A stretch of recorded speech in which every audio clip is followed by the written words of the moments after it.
Hey everybody, Adam here with Hometown Acres. Welcome back. I am joined by Brock with Rockhill Farms. You were just at the National Farm Machinery Show in Louisville, Kentucky, and this is a YouTube channel that I watch a lot of.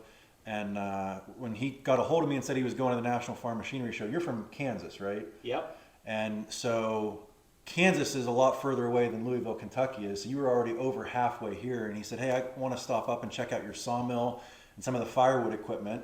We're going to do a little collaboration video over on his channel talking about some of the equipment that you guys have all seen quite a bit of.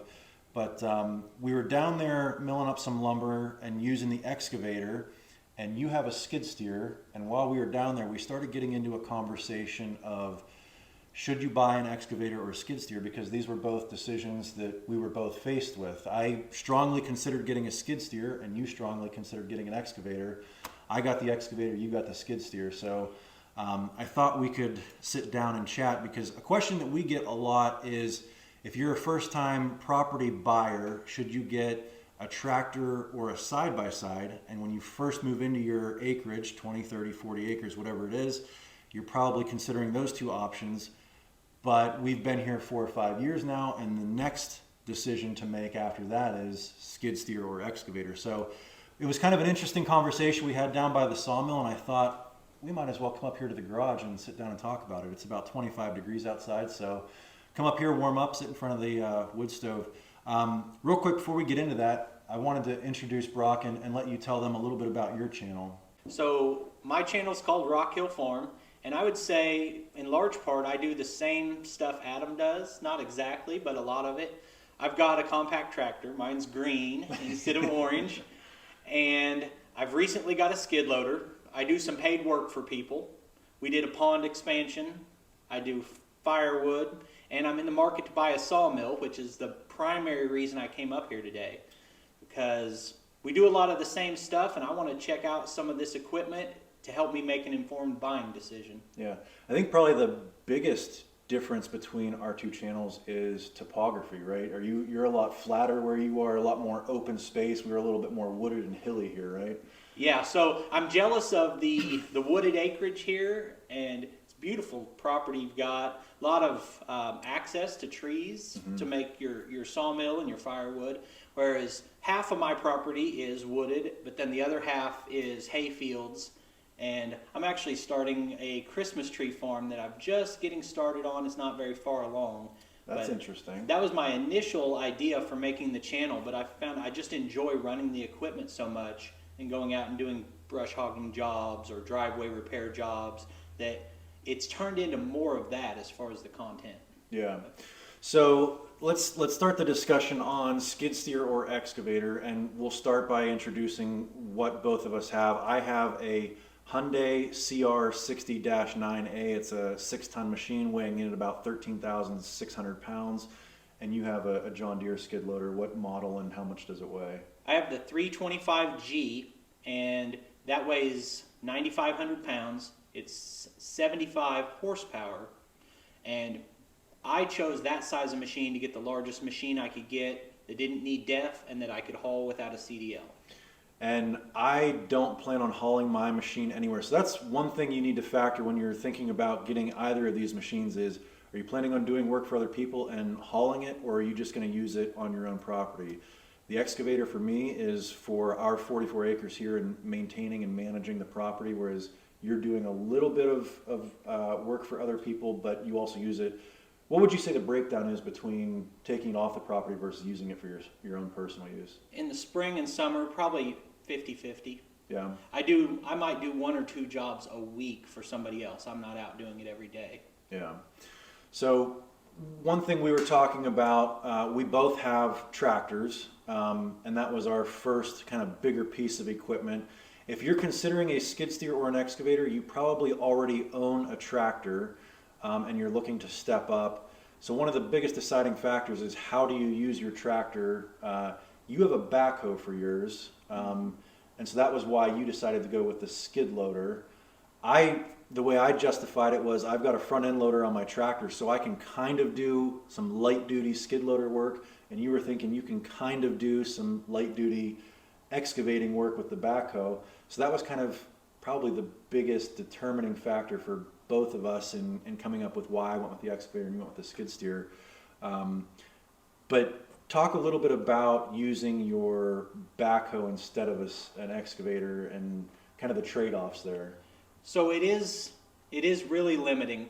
I get asked a lot about, is it worth it to buy a backhoe for a tractor as opposed to a mini excavator that costs a lot more. But a tractor backhoe is still expensive. And if you're digging a trench 100 feet with a tractor backhoe, it's slower, but it feels like a fine replacement because you can dig. You have to get off and move the tractor.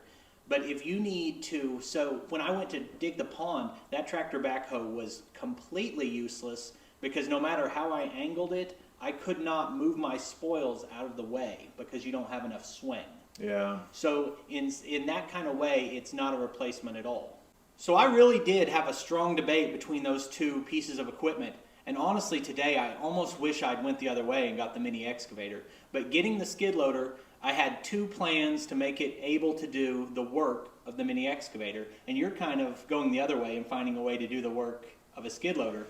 But the other one is I got a trencher attachment so I can very quickly and easily, on par with the mini X, if we're making a trench, I can do that. But that's an expensive attachment. And so you're compensating for not having the excavator. I've done the same thing with the excavator, compensating for not having a skid steer. I have a Baumolite skid steer quick attach that I can mount to the boom of the excavator, and then I can put pallet forks or any other front end loader attachment on the excavator. And there's a lot of situations where I'm trying to lift something that I know my tractor can't lift, but a skid steer could. And having that skid steer quick attach and pallet forks on the excavator, now I'm able to lift those items up. But it is kind of funny how we're both compensating for not having the other, because these are expensive pieces of equipment. Owning both is very difficult. It's difficult to own one. And what I've done to, or have the ability to do to accomplish the same task, make it kind of a clumsy version, right? And if we're moving pallets all day, your pallet forks might be a little bit clumsy compared to the skid loader, but if you just need to do it a little bit, it's doing that job. So then my next thing is grading. My big decision maker was the ability to grade with it, but you can also do a lot of grading with a mini excavator. I've done some grading. I know on your pond you were putting in some swale ditches and stuff to direct water to your pond. I've done something similar. I've got a 48-inch or 42-inch cleanout bucket, and so as I'm grading a slight angle on a ditch, I'll use the blade to pitch the machine one way, dig that way, and then let the blade up and pitch this way and dig this way. And so I can create a little bit of a grade for a ditch, or if you're on a hill and you need to level yourself out and create a little bit of a road, you can use that blade to level up and down. And then once you get it close, then you can start using the blade of the excavator to push dirt. A blade on an excavator is not a dozer by any stretch of the imagination, nor is it a bucket on a skid steer if you're grading. But you can, really the blade on an excavator is for backfilling ditches and stuff, but you can peel a little bit of topsoil and stuff with a blade on an excavator.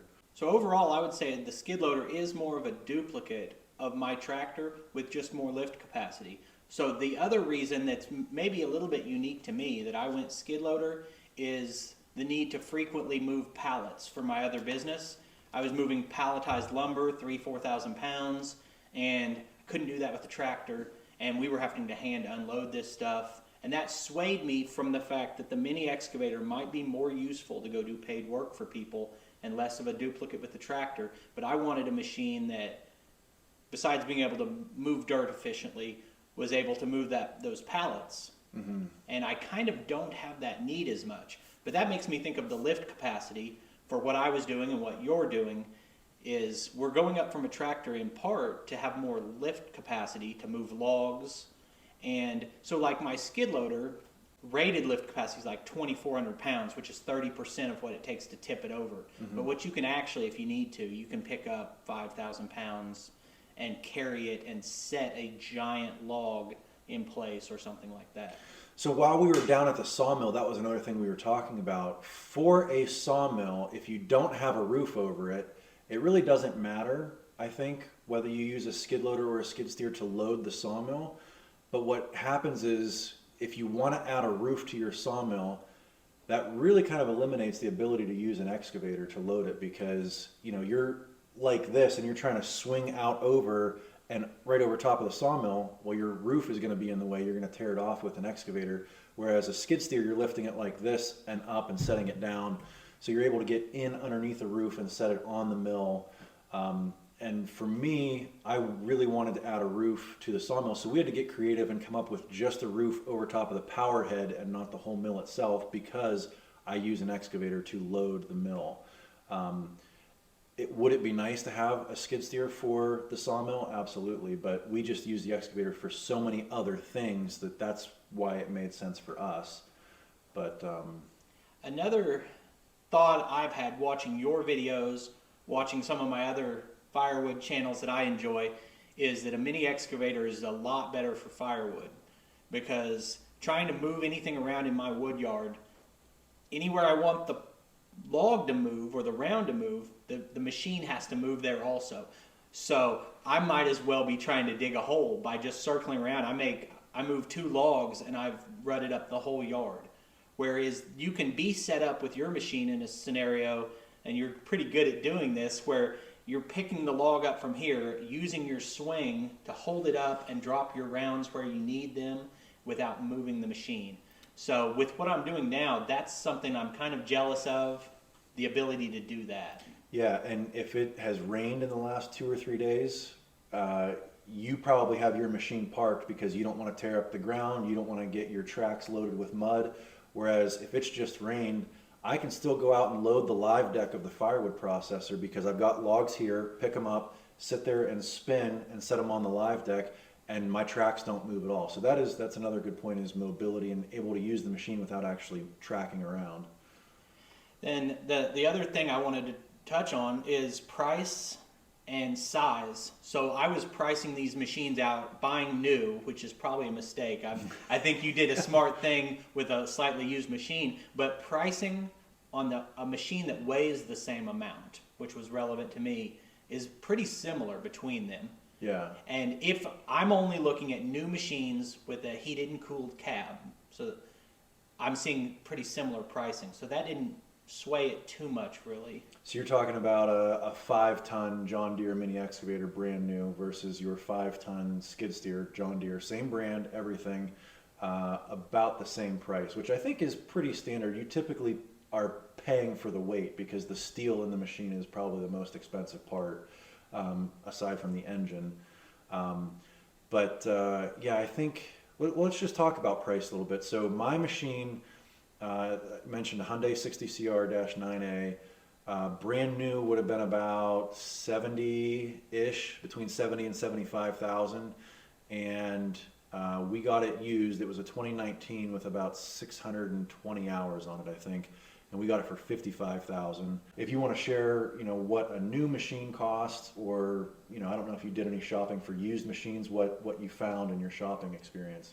I really mainly just looked at the new machines. And like I said, I've kind of thought I wish I hadn't, but what I found was, okay, so I actually don't know exactly what my machine cost. I know what the package cost with a wide variety. I bought it with a bunch of attachments. Okay. But I believe the machine was in the low 70s, and I priced the same size excavator, and it was pretty close. They were about the same. Another thing that swung me to the skid loader is, I thought, man, you can put anything on it. You can put a mulcher on it, a brush mower, and the longer it's been since I had one, I'm realizing you can do the same thing with the Mini X. One thing I'll notice, so I have a flail mulcher for the end of the excavator.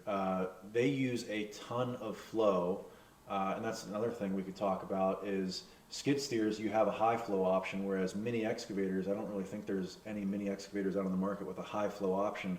But those flail mulchers use a bunch of flow for I think mine's a 28 or 30-inch flail mulcher, whereas on a high flow skid steer, you can get a flail mulcher that's 5 or 6 feet wide, right? So you can clear a lot more, a lot faster. But I can also reach down over banks and stuff, whereas you've got to go where you're mulching. Yeah, so it's about once again, like everything else, it's what your needs are. Do you have a bank that you maintain, or what are you trying to do? Um, I've ran a couple of pretty good sized forestry mulchers, and I got the severe duty door and the high flow so that I could do that. Those are pretty big price jumps, and almost nothing else requires that high flow. So you're investing in the ability to be able to run that. But standard flow on mine would be like 22 gallons per minute. Mine is 31 or 32 gallons per minute. I'm pretty sure on my excavator, I'm like 16 or 17 gallons per minute. So I'm not even close to a standard duty skid steer on my excavator. So when you're thinking about running attachments like that, definitely consider the flow rate of the hydraulic pump. But most of the stuff that is like, oh, that's really cool, you realize I thought that might be high flow and it's not. It's high. It needs pressure, not speed. Yeah. So like my skid steer log splitter, and you can get skid steer logs or mini excavator log splitters. They don't require high flow, but once again, that's a lot more convenient to run on the mini excavator. Yeah. But So I know we're kind of rambling here and discussing back and forth all the different options, and honestly, we didn't put together a script for this. We kind of just sat down and BS'd, which is what we were doing down at the sawmill, and then we decided to come up here and kind of record some of our thoughts. But I guess to kind of wrap this up and give our thoughts on it, should you get a skid steer or an excavator first? I think our advice would probably be put a list together of what do you need to use the machine for, what are your top 2 or 3 priorities, and then after that, kind of like what are going to be some of the supplement things that you may or may not use it for. I don't know if you have anything to add to that. no, that's exactly right. Know what you want to do with it, and see which one's going to do that better. And obviously, as you already know, give it a lot of thought.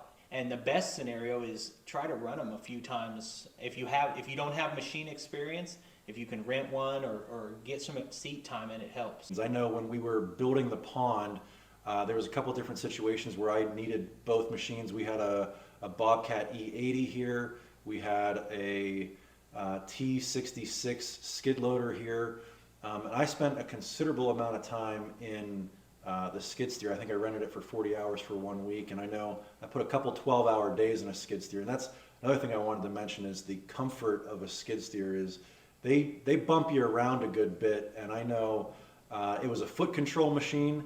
And my knees, when I got out of that thing, were tore up from sitting in the same position all day long. And, it's almost like kind of being in bumper cars in a skid steer. It's not a very comfortable machine. But so I probably had, before I made the purchasing decision, I don't know, 30 or 40 hours on either machine. I don't know, how much time did you have in both machines before you bought? About the same thing. And it's funny because my experience was I really enjoy running a mini excavator. I've run the tractor backhoe enough that I feel comfortable and don't have to think to do the controls. And I just enjoyed using it. It's a high up seat and everything. And I'd only ran the type of machine you're talking about with the foot controls, an older machine, and it was a wheel machine, and it just threw you all over the place. And I weighed everything and I made the decision I want a skid loader. And I said, but I hate running them. And I enjoy the other one. And then right before I ended up ordering my machine, I got the chance to use a nicer, newer, joystick-controlled track machine for a day. I said, okay, now I feel good in it. But it still beats you up, and sometimes if I'm running a long time and moving fast, I'll get like motion sickness. Yeah. That's only ever happened to me in the excavator once, and it was when we were bringing up 100 dump trailer loads of fill for the side of the driveway. And I got into a little bit of a pattern where I was digging, spinning this way, and dumping into the dump trailer, and then I would continue that spin all the way around. So, it took 10 or 12 scoops to fill the dump trailer, and so I was spinning in the same circle 10 or 12 times, and I did end up getting a little bit dizzy and switched my pattern there to swing back and forth so I wasn't getting dizzy. But I was telling Brock that story, and he said, you got to be careful because you'll end up screwing the top off. So I guess to quickly summarize and wrap this video up, I'm going to talk about my 2 or 3 primary needs that swayed me toward the excavator, and then we'll talk about your 2 or 3 primary needs that swayed you toward the skid steer. But for me, material handling was a big one with the sawmill and the firewood processor, just carrying logs around, digging, grading, And then the other one would be trail maintenance back in the woods and taking care of the property back in the woods. Being able to sit on the trail and reach back in off the trail into the woods to grab logs or whatever. So that was kind of what led me to the excavator. I'm curious what your needs were that forced you a different route than mine. So I specifically needed to make sure I had enough lift capacity with pallet forks, and really had never even considered that you can put pallet forks on a mini excavator. But that was one need that I had. Another is, what type of work can I get paid jobs with this machine that at least earns enough money to make the payments?